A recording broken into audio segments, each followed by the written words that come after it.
भगवाना जी, आज क्या कार्यक्रम किया गया है और क्या उद्देश्य है आपका? आज उद्देश्य ये था कि प्रधानमंत्री जी ने लाल किले की प्राचीर से कहा कि देश की आज़ादी जो हमें मिली है वो कहीं ना कहीं हमें सुखद अनुभूति देती है, गौरवान्वित कराती है,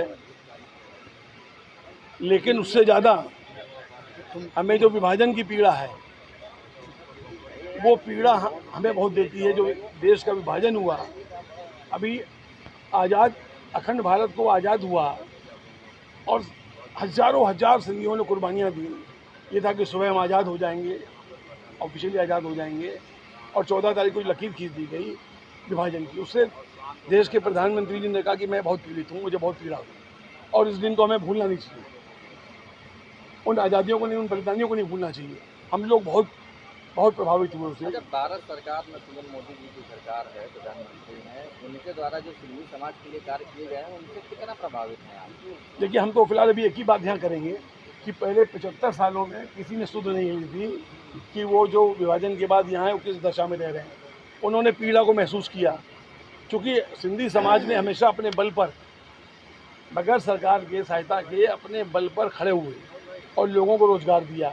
हमारे लिए इतना मलहम काफ़ी था कि उन्होंने कहा कि जो पीड़ा है उसको हम कभी भुला नहीं सकते। तो हम लोग ने उनसे एक समय लिया।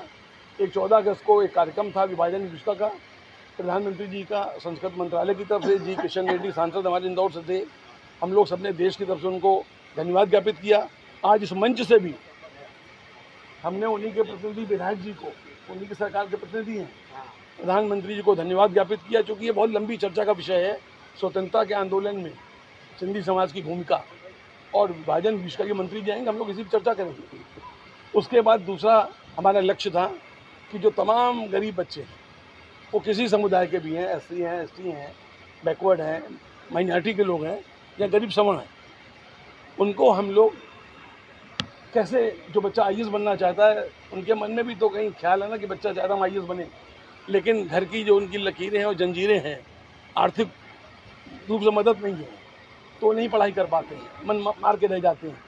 तो उसके लिए हम लोग आगे आए हैं, हमारे समाज का संगठन आगे आया है, हमारे समाज के सारे मुखिया बैठे हैं, भाई महेश जी बैठे हैं और सारे लोग बैठे हैं, लकी भाई बैठे हैं, ये सब हमारे लोग बहुत मजबूत लोग हैं।